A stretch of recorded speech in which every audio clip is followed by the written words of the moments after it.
I'm going to celebrate my 77th birthday next month, and as an exercise for my brain, I recently wrote the numbers 4 through 77 on a legal pad, and I've been trying to think of one remarkable memory for each year. Some of the years are easy to remember. Age 5, I started first grade, and I adored my teacher. Age 28, I graduated from law school and moved to New York City to begin working. Age 70, I graduated from seminary, got ordained, and got married for the first time, and the last time also. Age six stumped me for a while, but then I remembered. That was the year when I was given permission to explore, on my own and without adult supervision, my East Texas grandmother's rambling house during one of my family's weekend visits to her. I was just learning how to play the piano, so I headed to the oak upright in her parlor and sat for a moment to pound out chopsticks. But when I stood up, something at the back of my jumper got snagged on the wobbly piano bench, and as I freed myself with a clumsy tug, I noticed that some threads had gotten caught in a hinge, which meant that the bench could open.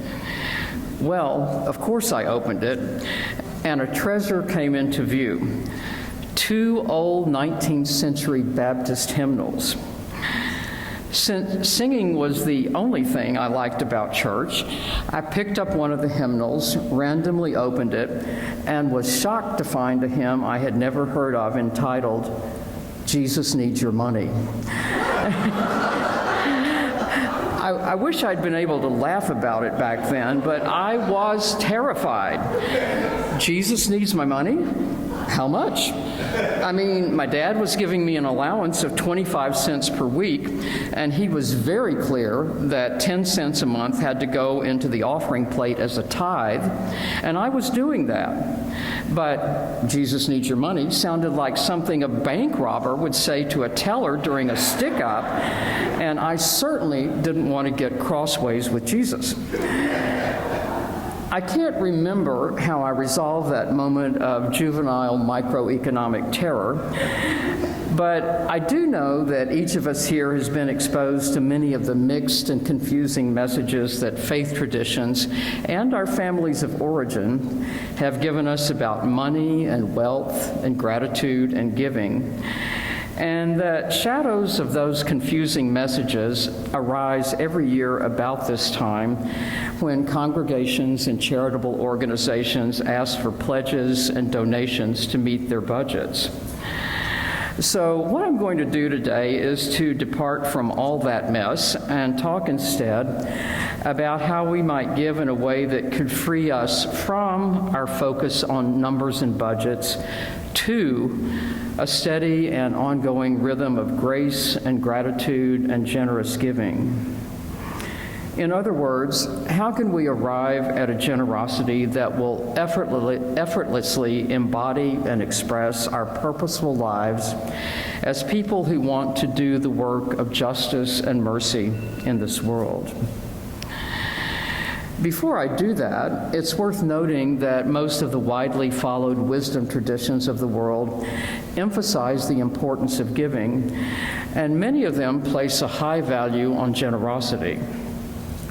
Judaism, for example, emphasizes charitable giving and specifically endorses giving anonymously in order to respect the dignity of the recipient who might otherwise feel beholden or indebted to an identifiable donor. Christianity believes that giving should be done lovingly and cheerfully. Buddhism teaches that we are to give freely out of compassion or goodwill or the desire for someone else's well-being without expecting anything in return, and that generosity is one of the noble perfections that characterizes an awakened and enlightened person. Within Hinduism, charitable giving and generosity are among the highest virtues, And Islam teaches that a true believer and practitioner in the faith is one who gives generously, just as Allah has generously provided for them. I was born on Thanksgiving weekend in 1946, and the yearly approach of a birthday always brings me to a time of deeper reflection about gratitude. During this past year, I've been doing a lot of thinking about generosity, how it seems to be a spiritual extension of gratitude, and how I want to practice it wholeheartedly for my remaining years, and what kind of inner work I need to do in order to get to generosity as a way of life. I've come up with 5 working guidelines for myself that I'd like to share with you, and I would welcome any feedback or suggestions you could give me at the coffee hour. The first thing I've done, and what I keep on doing, is to critically examine what I was taught about gratitude and giving and decide whether any of it is still useful. A lot of the teaching to me was guilt-based and was meant to instill a sense of obligation, such as, you should give to this Christmas offering for the missionaries because just think of the poor kids in China or Africa who don't have enough to eat. This type of instruction leads to a kind of joyless giving that's rooted in pity. And it's easy to get stuck there instead of proceeding through a maturing arc that takes us from pity to sympathy to empathy and then to compassion, a word that means feeling with. The second way I'm trying to approach a more generous way of living is by conducting what I hope is a fearless moral inventory about why I continue to acquire things and whether those things and the very process of acquiring them serve me well or even at all. I was raised by parents who were luxury seekers, and it made me edgy every day I lived in that household. My adult reaction to that was to become a confirmed minimalist with regard to clothing and household items, but not to books. Yes, yes, yes, books. Glorious books with their wonderful smells and how they feel in my hands, and the magic of shopping for them in bookstores, and the pleasure of reading them, and how interesting and lovely and friendly they are to look at as they fill my shelves. Why was I so possessive about books? Especially since I know that no hearse will ever be followed to the cemetery by either a U-Haul or a bookmobile. And why was I keeping 1,000 books which had become largely decorative when I knew that I would never reread 999 of them? And how could I possibly decide which ones to part with? Help came about 5 years ago in a short article about downsizing, and it was this: keep only the books that are formative. I now have just 25 books, and I also have a better understanding of non-attachment and how to bless pleasurable things and send them on their way. The third guidepost toward more generous giving is for each of us to continue recalling and reviewing those life events that stirred compassion in us. I think especially the time 12 years ago when I had my first knee replacement surgery, thinking that my insurance would take care of most of the cost. But waiting for me in the mail when I got home from the hospital the third day after surgery was a final bill for $68,000 that immediately launched me into a sense of panic and despair that I had never known before as an adult, and that comes back to me even as I'm saying these words to you. It took almost 6 months for the hospital billing office to admit they had made a mistake and that all I owed was $285. But the whole experience affected me deeply. It scared me, it wore me down, and it left me with the persistent and urgent question of what happens to people who don't have adequate or any health insurance. A possibility soon came my way when I was listening to NPR and heard about ripmedicaldebt.org, a 501c3 organization that uses data analytics to find people living before the poverty line who are saddled with oppressive medical debt. For every dollar, that's $1 donated to RIP medical debt, the organization can buy $100 of outstanding medical debt and free the beneficiary from life-crushing pressure. To be clear, a gift of just $10 to this highly rated charity will enable it to lift $1,000 of another human being's financial burden, and a gift of $100 will relieve $10,000 of medical debt. What I've learned is that compassion and self-compassion arising from our own experiences often lead us to an opportunity for giving, which is made even more joyous and useful by how the gift is multiplied. The fourth way I've been trying to discern how to live a life of generosity involves reframing concepts of what I think is mine and then working to decolonize all of them. Let me explain decolonizing with another personal example. For many years, I was reluctant to give money to homeless people because I ignorantly and cruelly assumed that my money would be used to buy drugs or alcohol, or that homeless people had made some kind of preventable error in judgment that had caused them to be living on the streets. But about 10 years ago, I saw a homeless man holding a sign that said, "Anything will help," and it moved me greatly.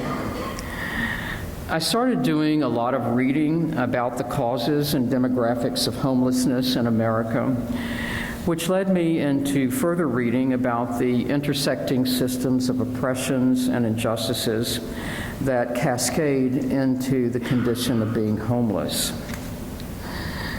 Decolonizing our wealth and our possessions requires a painful self-reckoning about how racist colonial dynamics of exploitation, extraction, control, nationalism, white supremacy, and trauma inflicted on others has helped us get what we have. We're sitting at this very moment on land that was taken from Native American people. Decolonization does not allow us to hand $1 to a homeless person and say, "Take this and get yourself something to eat." Instead, it moves us to ask, "What do you need?" and then try to provide it in a way that respects the dignity and feelings of the recipient. And decolonization also requires us to understand that what any recipient does with anything we give them is absolutely and categorically none of our business, ever. The fifth and final bridge to generosity has to do with how to be non-monetarily generous. We often hear appeals for time, talent, and treasure, always, I think, with the implication that the preference is in the reverse order. First, give us your money, but if you don't have much of that, at least give a talent or skill. And if you don't have that, well, time is okay. But honestly, I think the greatest thing we can give to anyone is generosity with our time, and especially time to be present with and really listen to someone. Sylvia and I had dinner Friday night with two friends who gave us the great gift of generously listening to our account of the bumpiness and frustrations that marked our move back to Houston in late July. These friends really heard us and engaged with us, and we left their company feeling lighter and more peaceful. They're here today. Thank you, Cindy and Stan. And surprisingly, generosity and listening can sometimes take only a few minutes. Next time you check out at the supermarket, instead of asking the cashier, "How you doing?" ask, "What kind of a day are you having?" And then listen attentively to the answer and offer a brief but thoughtful response that does not contain advice. I guarantee you'll hear some short but wonderful narratives that will change you. Generosity of a listening presence is doing the work of justice. It is practicing loving kindness. It is walking humbly. And it is what we are called to do. The gift of years is helping me understand that generosity is gratitude in action, and it is also so much more. Generosity is evidence of spiritual formation, because if we have learned the meaning of love and care, we give. Generosity is also a spiritual practice, a deepening discipline of faithfulness for people who know that our work is to repair the world. Generosity is a prayer, a way of giving from our own abundance and asking whatever is God to use it in life-giving ways that we can only imperfectly comprehend. And generosity can be a joyful act of individual and collective worship that frees us, that creates connections among people and dissolves those boundaries that keep abundance from being spread around, that makes our hearts and souls more spacious. Best of all, generosity reminds us of the amazing grace that has brought us to this day on earth and to this hour together. May our experiences of grace and gratitude fill us with irrational generosity. May we remember, tell, and teach gratitude and generosity to our children. And may we always be open to new ways of being fully present in the holy exchange that is our relationship to all that is greater than ourselves. Grace to you and peace.